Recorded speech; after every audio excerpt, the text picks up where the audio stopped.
Hello and welcome to Recharge Wrestling. We're here to plug you into the world of professional wrestling. And this week we've got the most must-see panel in wrestling podcast history. Well, I'm joking. It's just me. Yeah, been a mad couple of weeks, guys. Apologies for no pod or content last week on the YouTube channel either. It's been tricky this week as well, but I'm here to do a video of some sort to talk about some news, some WWE 2K23, a bit of AEW, which we don't often get to discuss because we haven't all watched it by the time we record the pod on the Thursday. So yeah, it'll be a bit of a different feel today, but I'm going to try and go for a little while and talk about the week in wrestling and my thoughts on the current products and, yeah, like I say, some news and a sort of not review because I haven't played WWE 2K23 yet, but things I've heard about the game and what I'm looking forward to doing on it when I get it. So yeah, hopefully this is all right because it's just me. But anyway, we will have more content going forward. I'll talk about WWE 2K23 content actually because I'm going to mention that first. So WWE 2K23 is out officially tomorrow. I know a lot of people have already got it who had it on like pre-order or whatever and played it. So I've seen a lot of stuff about it online. It seems to be getting very good reviews. Gameplay looks a little bit different. Updated roster is key. There's some good DLC as well. Not quite as good as I was hoping, but it's decent. But yeah, I'm looking forward to playing it. I'm going to hopefully get it over the weekend or next week. I know Keeney's getting it tomorrow. And hopefully, I mean, those of you who have been watching this channel for a while will remember that we did some WWE 2K22 content before. Keeney did a My GM mode. We've tried Universe mode, but that was quite difficult. But we are planning on doing a 3-player GM mode. So if you're interested in that kind of content, stick around because hopefully we'll have that coming for you very soon. I'm really excited to do that. I've loved playing 2K22 GM mode, but I only ever played it against the computer and their booking was very repetitive and it got a bit boring after a while. But against friends, with now the option, of course, one of the new features is you can play up to 4 people. I think it's going to be really, really exciting with the new rosters as well. So you're really looking forward to that. Universe mode also looks improved. Now, I'm a big player of Universe mode, so I quite often go 2-3 years for a Universe mode on a game at least. Playing Raw, managing Raw and Smackdown, playing it, doing all the pay-per-views. And it looks like now you've got much more interactions between superstars, not in matches. So, actions between rivals, over 100 different match actions before and after matches, during matches. So that makes it a lot better and more interesting. Presentation of the the models and everything that they've made look really, really good. So yeah, I'm really excited about it. And of course, the new War Games match as well adds a lot to it. Particularly, I find like playing Universe mode when I get to sort of Survivor Series season, doing the tag matches gets a bit boring. So to add a War Game stipulation into that could make it very, very interesting. So yeah, really looking forward to WWE 2K23 out tomorrow. And like I say, keep your eyes peeled on our YouTube channel at Recharge Wrestling on YouTube if you're listening to the podcast. Give us a like and a subscribe, and you'll see our videos coming up very soon. Hopefully. With GM mode, and we may do some other stuff as well regarding 2K23. But yeah, very much looking forward to that. Let's get into some other wrestling news. So, Bray Wyatt, he has had a bit of an interesting news week. He wasn't on SmackDown last week or the week before, I believe. There was a section with Uncle Howdy a couple of weeks ago with Bobby Lashley. But then Bobby Lashley, there was no sign of Lashley, Wyatt, Uncle Howdy, any of them on Raw. Alexa Bliss has also been missing, who's kind of been involved with Bray Wyatt. And it seems that there's an issue with Bray Wyatt that we don't know. It was reported earlier in the week that it's a creative issue and he walked out of a show. That apparently isn't true, and it's more likely a physical issue that's stopping him from being cleared to compete. And it looks like the match is being dropped for WrestleMania with Bobby Lashley. Bobby Lashley tweeting about it, saying he hasn't worked this hard to not get on the card. Someone else needs to step up. And I was just wondering what people's thoughts were, really. Let us know in the comments or on Twitter at Recharge Wrestle. is this a blessing in disguise in a way, match wise? Because I've said if you've listened to our podcasts, I've been saying, particularly, and I know the other guys agree with me, that this is a very weird matchup. I didn't think Bray Wyatt and Bobby Lashley fit very well together. Lashley doesn't fit into that kind of universe of spooky. He's very much a real fight feel kind of wrestler. And I thought it was a very odd combination. So it could be a blessing in disguise for Lashley if he gets a decent opponent, but I don't want him to be off the Mania card altogether because I just think that'd be harsh. So yeah, it's an interesting one. It's obviously I do like Bray Wyatt, and I hope he is okay. That first and foremost, and he can return soon. But it is slightly worrying. His run has been a bit of a bust so far. The initial excitement, the buzz was great. I really enjoyed parts of the LA Knight feud, but then the match was didn't really go to full plan, I don't think, and since that there's not really been anything.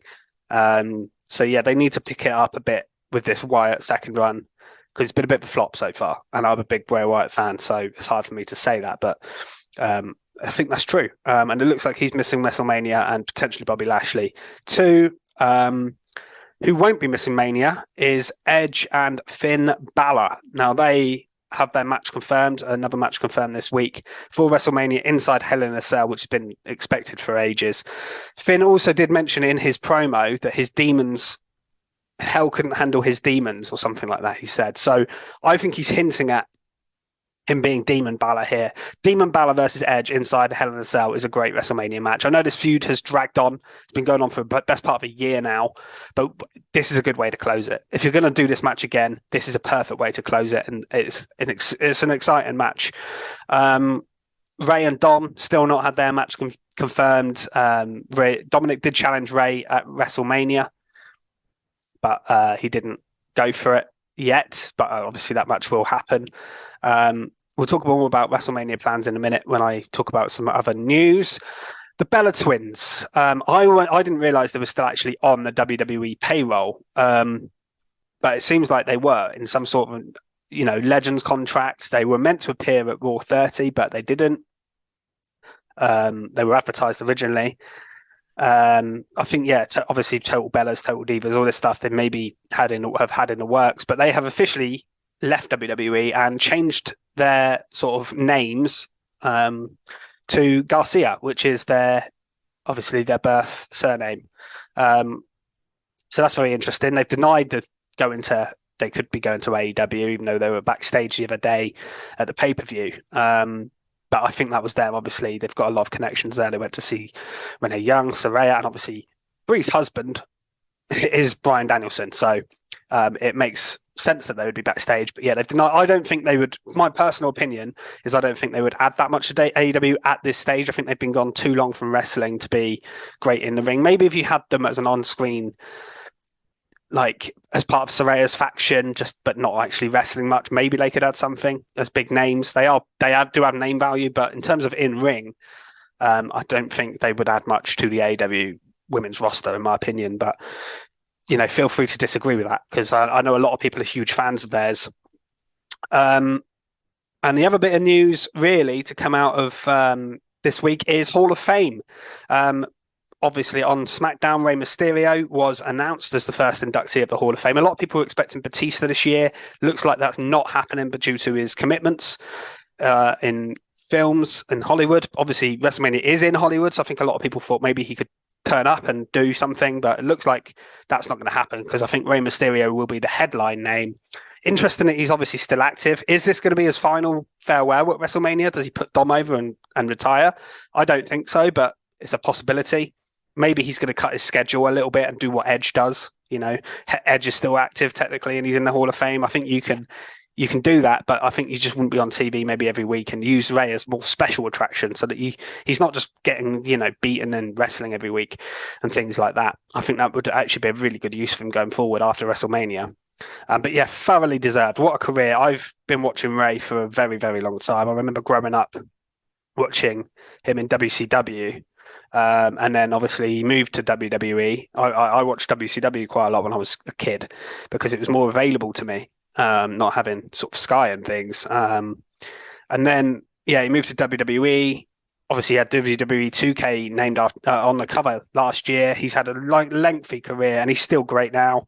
Former champion, obviously the legendary relationships with the likes of Eddie Guerrero, Batista, and plenty of others. Like, he's had such a good career, and even now the stuff with the Judgment Day is really good. One of the hottest feuds going into WrestleMania, I'd argue. So thoroughly deserved. And then the other Hall of Famer announced yesterday was the Great Muta. Obviously, he recently had sort of his final match. He had a match with Shinsuke Nakamura, I believe, not too long ago. He had a thing with Sting. Obviously, that's a bit long ongoing rivalry from years ago. Not a wrestler I know a whole great deal about, so I'm not going to sit and pretend I've watched a back catalogue of his matches, because a lot of his career's been in Japan, and he's been around a long time. I know of him. Obviously, he appeared in AEW as well, but I'm not overly familiar with him, but by all accounts, he's deserving. And I think it's cool when WWE recognises people that have done stuff elsewhere for the Hall of Fame. I think that's cool. They did it with Jushin Thunder Liger. I know we had one match in NXT against Tyler Breeze, but that wasn't why he got indicted into the Hall of Fame, obviously. So I think that's cool. Look forward to seeing more added. I think that's about it for the news segment. But we're going to talk about the shows itself and WrestleMania plans, and then I'll also talk a little bit about NXT, because I thought that was interesting this week, and AEW. I might start with AEW actually this week. Taya Valkyrie. Oh, sorry. If you haven't watched Dynamite yet, don't watch this video, because there will be spoilers. So a little bit of a warning there. I just mentioned someone who just debuted, so I probably should have said that before. Taya Valkyrie debuted in AEW this week. Obviously, she was kind of expected and rumoured, because Jade Cargill had an open challenge against someone from Canada. She squashed this random opponent, I can't remember her name, and then Taya Valkyrie come out afterwards, and actually looks like she could square up to her. That's the key thing here. Jade's beaten a lot of small people. You haven't believed that they could beat her. Taya Valkyrie looks like she could go toe to toe. I don't think she will beat her, but at least makes it interesting. Apparently she has signed for AEW, which I think is a good sign, and I liked her. Obviously, I've seen her quite a bit of an impact before, but I liked her running NXT, even though she didn't do a lot as Frankie Monet. I thought she had a lot of upside. So yeah, interested to see how she does in AEW. Obviously, the first feud is going to be with Jade, so that's not a bad start. That was interesting. You know, Jeff Jarrett, Orange Cassidy. I thought Jeff Jarrett was going to win the new international championship. A very old school style match where a lot of ref bumps, cheating, stuff going on with Jay Lethal and stuff. A bit over the top, a bit old school, very 90s WCW, which is all Jeff Jarrett kind of all over, really, I suppose. But he fell short in the end, and Orange Cassidy retained. It was entertaining, but yeah, it was kind of old school. And then you also had a couple of other title matches on the show, obviously. You had the main event, which was the main sort of one, really, between the Elite, House of Black, and Jericho Appreciation Society. They put on a really, really good, fun main event. Great stuff in ring. In Winnipeg, obviously, Omega and Jericho both from there, so the crowd was so into it, even more so than normal. And yeah, it was a great match to watch, real fun, and of course, retain for the House of Black. So that was enjoyable. And the other things I think that stood out, obviously, the Outcasts did a little bit of a promo segment. I think that's picking up now. I didn't like it at first, but since Ruby Soho's joined the group, I must admit, I think it's took a turn for the better. And the MJF bar mitzvah was very interesting. Entertaining segment, as always, with MJF. And you got the four pillars of AEW in the ring, all wanting title matches. I think it's very interesting to go with that story. I think it's long overdue, actually. But obviously, they haven't had one of them with the title before until MJF had it, not the main title anyway. So that's very interesting going forward to see what they do with that. So yeah, some good stuff this week, I thought, on Dynamite. I literally watched it a couple of hours ago. It's just very fresh in my mind. Let's go to NXT, because that's the other show we don't really discuss much on this show. And obviously, they did a huge angle last week with Roxanne Perez. Well, say angle. I'm pretty sure it's an angle. Obviously collapsing, looked really like, I thought they did it really, really well. She has been stripped of the NXT Women's Championship. I'm assuming she's got some sort of real injury, which is why they're doing this, because otherwise, why are you doing it? Unless Roxanne's going to the main roster. and they're just rushing the call up. That's the only other reason I can think of. But it's interesting. So they're doing a ladder match for the Women's Championship at Stand and Deliver, which Zoe Stark and Gigi Dolan both qualified for on this episode of NXT. I could see them putting the belt on Zoe Stark potentially, but I think Tiffany Stratton might get in there or someone like that. Depends who else is in the match, but I think it's a 4-way. So it should be interesting.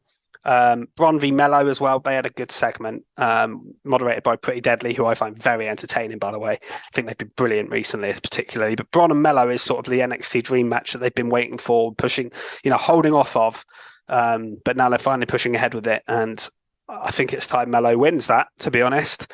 And the other really thing of interest is Wesley. Obviously, he's defending his title in a ladder match at Stand and Deliver as well. Not a ladder match, sorry. That's the women's title. A fatal 5-way match with 4 opponents of his choosing. He wants to choose the best. So I think they're going to put high flyers in there, the likes of Axiom, Fraser, maybe. It's going to be very, very interesting, I'm sure. And then a women's tag match is set up for the pay-per-view as well. Alba Fire and Isla Dawn won a match, which I like that duo. I hope they win against Fallon Henley and Kiana James in that storyline, which I'm not as keen on with the relationship stuff and all that. That was about it for NXT. I'm not going to talk about it too much because I don't think it's really worth talking about in great detail. Let's give a quick summary of the happenings on Raw. I want to give a top mark because that's what we do on the Recharge Wrestling podcast. We give top marks and skid marks every week. I'm not sure if I have a skid mark this week though. But I do have a top mark, and it's the Cody Rhodes promo that he cut on Raw.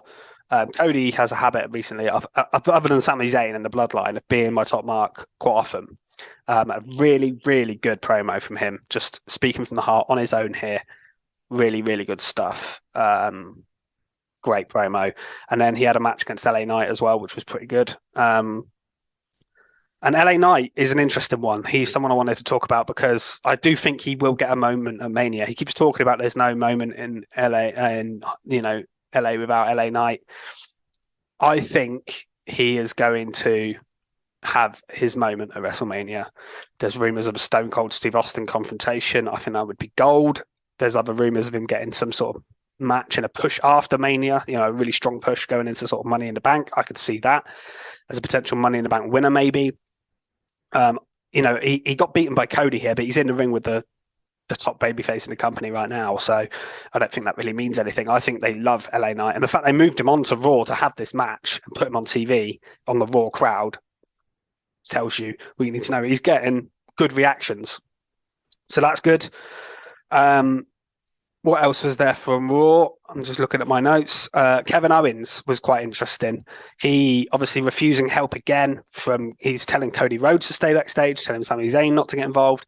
And then he got so beaten up by the Bloodline at the end. It was almost like throwing up in the ring, which indicates he should finally realise that he needs Sami Zayn's help, Cody Rhodes' help. I can see them doing a big 6-man at some point. Maybe they'll save that for after WrestleMania, Backlash or something.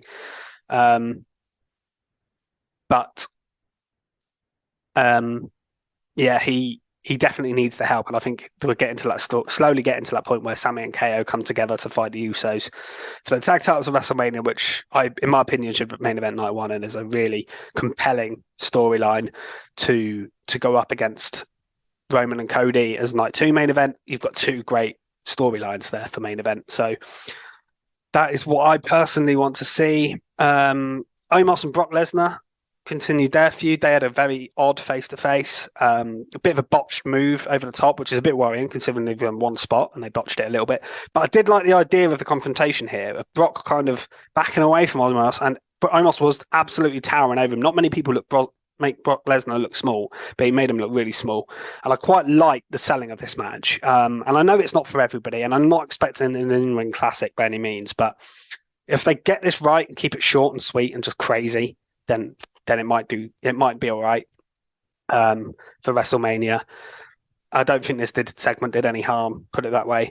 One thing I'm not enjoying, actually, and this might be, it's not really a skid mark, but it's a mini skid mark, is the build of the Bianca Belair and Asuka feud, which I just don't think it's very good. It's copy and paste almost of Bianca and Sasha, where they were kind of respecting each other, not neither of them are turning heel, kind of just staring at each other in the ring. Nothing really happened. There's no story to it at all. Bianca's obviously, she had a match with Chelsea Green. Carmella was ringside. Next week, we're getting a tag match, so which was very predictable. Then I want to see some drama between Bianca and Asuka. At the moment, just getting Asuka walking down and then spitting the blue mist and dribbling everywhere, which isn't particularly entertaining either. I loved her cool look when she come back at the Rumble. I like the look she's got now, but she's not doing anything with it really. So yeah, this feud is flat, and the match will be incredible.